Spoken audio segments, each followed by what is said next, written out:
barang yang dibeli ada ijab kabul. Apa yang namanya ijab kabul? Saya beli telurnya, ini uangnya saya terima.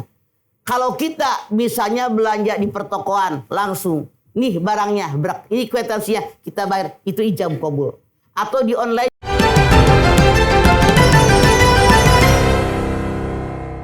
Sangat berpengaruh Bu dengan kelakuan kita. Apalagi anak-anak. Biarin deh. Nyobain doang. Nggak bisa.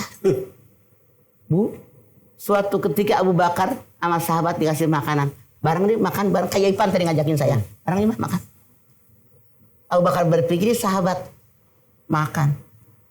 Begitu selesai makan, di ngobrol-ngobrol dengan sahabat yang lain. Itu ternyata kayak tadi boleh ngambil. Yang tidak tahu punya siapa. Langsung Abu Bakar begitu mendengar, dia menjulurkan telunjuknya, dikorek. Berusaha untuk memuntahkan makanan tadi. Saking dia tidak ingin. Yang namanya di tubuh dia memakan makanan yang haram. Jaga. Saking menjaganya. Karena berpengaruh buat diri, bahkan buat keturunan kita juga. Betul. Ya. Betul. Cuman di kita mah kadang-kadang Yasin apa? Tahlil apal, salawatan pinter. Alah pakai kudungan, beli bawang 1 kilo nyomot. Tambahin ya bang. Tong sendiri mikir. Beli cabai 1 kilo. Tambahin ya bang. Haram tau. Beli duku, beli lengkeng 2 kilo. Mang nyobain pakai otak. Nyobain mah hiji. Ima jorok sok. Teureun. Tah tong seri mikir. Eta teh haram. Berarti Anda sengaja masukkan yang haram pada tubuh Anda. Artinya itu bahan bakar api neraka. Na'udzubillahi min dzalik. Aduh, mudah-mudahan kita makanya saling mengingatkan ya. Wajib. Oke. Sip. Karena ad-dinu nasihat, agama ada nasihat. Kita buka pertanyaan, mudah-mudahan bisa lebih dalam lagi pembahasan. Siapa yang mau nanya? Yang coklat sini, silakan. Sok. Ya. Assalamualaikum warahmatullahi wabarakatuh. Waalaikumsalam warahmatullahi wabarakatuh. Saya Ibu Samsia dari Majelis Taklim Ar-Rahmah Cilegon, Ma. Oke, Cencam. Samsia, Cencam. Saya punya ponakan Samsia dipanggil Cencam. Iya, Bang. Saya juga dipanggilnya Tuh, Mancam. Ipan Sia betul, Ipan. ternyata. Bener kan aku? Ada yang manggil Mancam. Koko Maria, Cikokom. Sok Cencam. Cencam. Tanya Mama yuk. Ayo. Terima kasih, Ma. Untuk pertanyaannya gini, Ma. Makanan yang sedang viral, Ma ya. Nama-nama. Makanan viral yang nama-namanya tuh viral gitu. Contohnya gini Kak Irfan. Ada ceker setan. Oh. Ada nasi bakar jahanam, Bun. Di sana tuh, Ma. Itu serem namanya ya, Ma ya. Itu apakah nanti akan mempengaruhi perilaku? Gimana tuh, Ma? Walaupun Betul. makanannya halal. Nanti Betul, Mama, sabar. Tadi Ipan kan udah ngomong. Zat makanannya halal. Tapi namanya membuat kita serem. Steak iblis. Nasi goreng orang gila. Nah, Lu habis nanti makan kita nasi goreng bahasnya pada nanti, Ma. gila. Saya tanya Cencam. Kalau habis makan nasi goreng langsung gila mau nggak? Enggak lah. Makan steak langsung kemasukan iblis setiap saat mau nggak? Enggak mau. Lebih baik kita menghindari. Bu, saya yakin kalau kita habis makan mau jadi sehat atau mau masuk neraka jahanam, Bosang? Sehat atuh. Punten, ini sangat berpengaruh. Walaupun katanya biar populer. Populer yang bagaimana dulu? Kalau misalnya rawon iblis, steak setan dan seterusnya. Saran saya lebih baik hindarkan oleh kita. Kalau kita tidak mau jadi setan. Jadi jangan dibeli ya, Ma. Jangan dibeli. Masih banyak orang normal. Soto barokah. Anak-anak suka, Ma. Anak-anak suka ngomong sama anak-anak biar ngerti. Mau nggak lu habis makan rawon jadi iblis? Baik, Ma. Mau nggak habis makan soto jadi masuk neraka? Kasih tahu mereka. Anak kita umat Islam bisa memilah dan memilih. Walaupun makanannya mah halal. Makanannya halal, kalau diberikan nama seperti itu, dia anak-anak suka, artinya anak-anak suka masuk neraka jahanam. Katakan sama mereka, hindarkan ini. Oke, jadi disarankan sih dihindarkan. Nggak sampai haram sih Maya. Tidak, cuman dihindarkan. Oke. Makanannya tetap halal, cuman karena namanya yang tidak baik, itu berpengaruh dengan otak, lama-lama melekat di otak Anda. Jadilah apa yang disebutkan tadi. Apalagi dengan ada gambar gitunya. Ya, Gitu begitu. Iya. Oke, Cencap. Oke, terima kasih Mama atas jawabannya. Wassalamualaikum warahmatullahi wabarakatuh. Waalaikumsalam warahmatullahi wabarakatuh. Lanjut, siapa yang mau nanya? Di sini, silakan Ibu.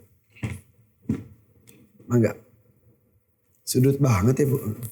Assalamualaikum warahmatullahi wabarakatuh. Waalaikumsalam warahmatullahi wabarakatuh. Nama saya Hani Bu dari Majelis Taklim Uswatun Hasanah, daerah Bandung. Oke.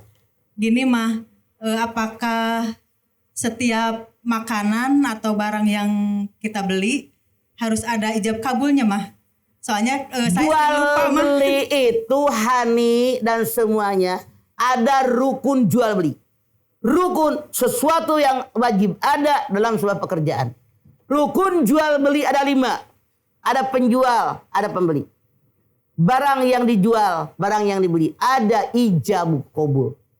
Apa yang namanya ijab kabul? Saya beli telurnya, ini uangnya, saya terima. Kalau kita misalnya belanja di pertokoan langsung, nih barangnya, ini kwitansinya, kita bayar, itu ijab kabul. Atau di online juga kita kirim transfer nih. Udah saya transfer ya uangnya. Oke, saya terima. Itu pun ijab kabul, baru sah. Kalau tanpa ijab kabul tidak sah. Tapi saya sering lupa mah, gimana tuh mah?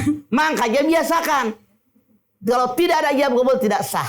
Anda serahkan uangnya, saya beli kopi. Anda serahkan uangnya, saya beli telur. Ketika Anda menyerahkan uang, niat itu adalah ijab, kemudian kabul dikembalikan kembaliannya. Bentuknya tuh gimana mah dalam ucapan? Dengan ucapan, nih ya, saya terima uangnya, ini telurnya, kata penjual. Kata pembeli, saya terima telurnya, ini uangnya, itu ijab kabul. Hukumnya rukun, wajib ada. Kalau itu tidak ada, jual beli tidak sah. Kalau online juga? Kan online dikirim duit transfer. Tanda terima, saya terima. Itu ijab kabul bukan? Ijab kabul. Perlu depan-depanan nggak? Depan-depanan kudu ngomong, Bu. Ya, ndogna ku abdi ditampinya, ya artosna ada ijab kabul. Nah kalau online kan nggak depan-depanan mah. Hah? Kalau online nggak depan-depanan. Walaupun tidak depan-depanan, uangnya ditransfer nggak? Transfer. Ada tanda terima nggak? Ada. Bilang makasih nggak? Itu ijab kabul. Oke. Jadi dalam bentuknya itu bisa macam-macam. Betul. Enggak, saya terima telurnya, saya serahkan nggak gitu ya Maya? Itu mah loba gawe. Oke, seperti itu Ya ya. mah, terima kasih penjelasannya. Assalamualaikum warahmatullahi wabarakatuh. Waalaikumsalam, Hani. Siapa yang mau nanya? Yang ini, misi ya Maya? Pinky, sepatu pink, jilbab pink, ya matching ya Bu? Iya. Emping. Assalamualaikum warahmatullahi wabarakatuh. Waalaikumsalam warahmatullahi wabarakatuh. Perkenalkan, nama saya Ngati dari Majelis Taklim Nur Hidayah Barokah Rempoah Purwokerto Baturaden Banyumas. Monggo. Ngati. Apa? Tanya mama yuk. Tanya mama yuk. Mah mau tanya. Sok. Anak saya kan sudah bekerja. Terus beberapa kali ngasih hadiah lah emas. Nah terus nggak saya pakai soalnya takutnya sombong atau ria. Sampai sekarang nggak dipakai juga ya? Enggak. Padahal ada. Ada. Dan anak saya nanya kenapa nggak dipakai, kan kepingin ngasih, kepingin mantes kayak gitu mah. Bu, manusia normal siapapun menyukai kekayaan yang terdiri pada emas perak. Tapi yang tidak boleh berlebihan. Wala tusrifu innahu la yuhibbul musrifin. Jangan berlebihan. Allah tidak suka dengan yang berlebihan. Ketika seseorang bertanya, ya Rasulullah, ada orang kaya tuh. Bajunya bagus, sendalnya bagus. Wajar. Fa'amma binikmati rabbika fahadis. Kalau ada nikmat Allah tunjukkan sama orang, tampakkan sama orang. Asal jangan berlebihan. Anak saya udah kerja ngebeliin gelang 10 gram. Pakai, boleh. Ngebeliin cincin 5 gram, pakai. Itu silakan. Yang salah, semua jari dipakai cincin 2-2. Kemudian pakai rantai 5 undak. Ipan, mama mah beneran. Mama sampai ketawa, ya Allah itu orang. Mungkin dia punya rantainya 5 undak. 5 bandulan. Gelangnya lebarnya 3 cm pan segede-gede kieu. Sampai ketek. Lebih kadiu gusti teuing. Kayaknya si kutigin juga susah. Itu yang salah. Karena yang namanya perempuan perhiasan. Adunya mataun wa khairu mataiha al mar'atus sholihah. Dunia perhiasan. Perhiasan terindah di alam dunia. Istri yang solehah. Silahkan pakai. Asal jangan berendong petong sekedar cincin, gelang, rantai, wajar. Yang tidak boleh berlebihan. Jelas Bu? Justru yang ngasih akan lebih senang dipakai. Makanya biar anak Anda senang. Alhamdulillah. Mama saya suka makainya. Matur nuwun Mama. Jeng ngono.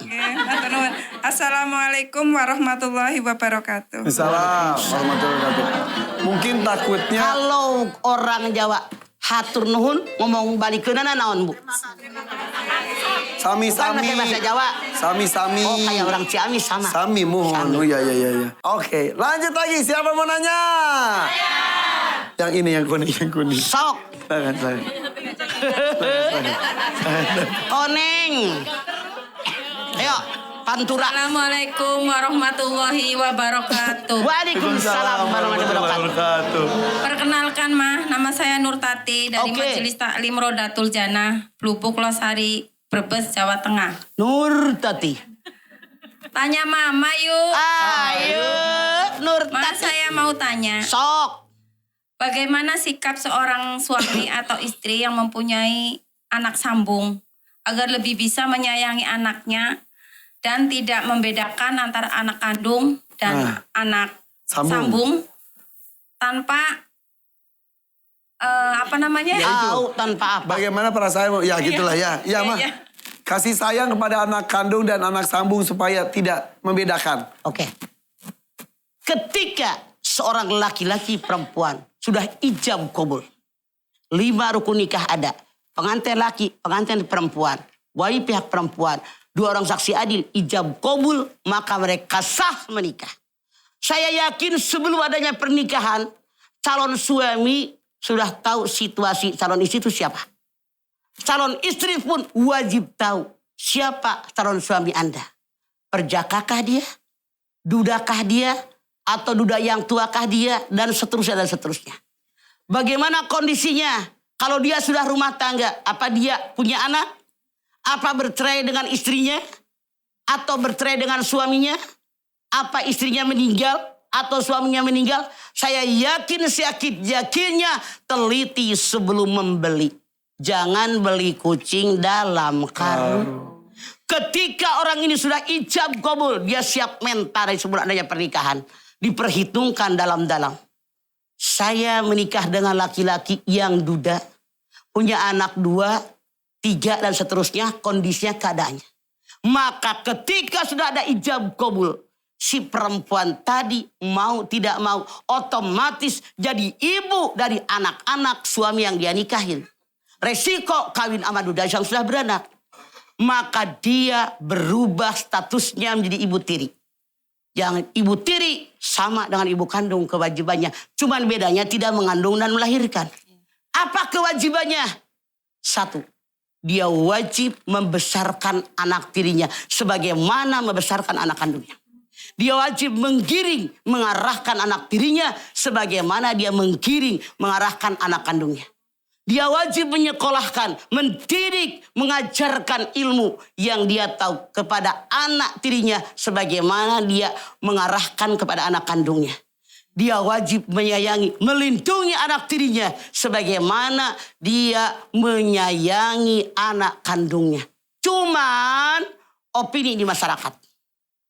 Ibu tiri hanya cinta Kepada ayahku saja. tuh. Nenot.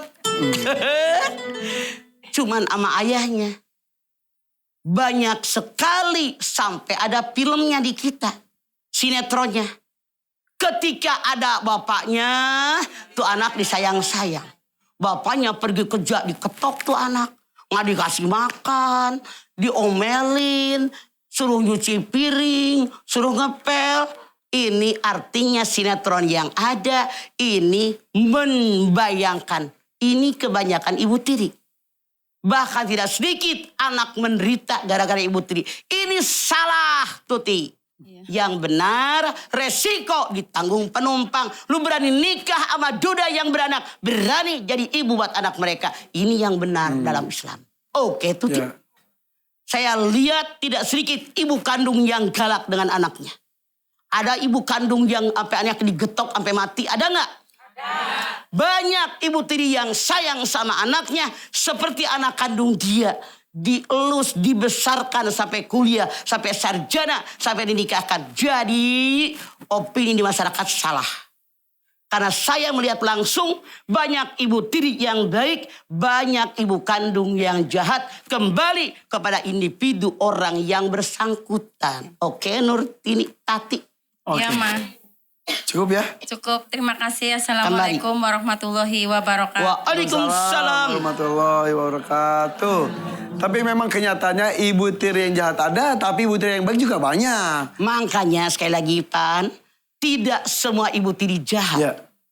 Kembali kepada individu yang bersangkutan.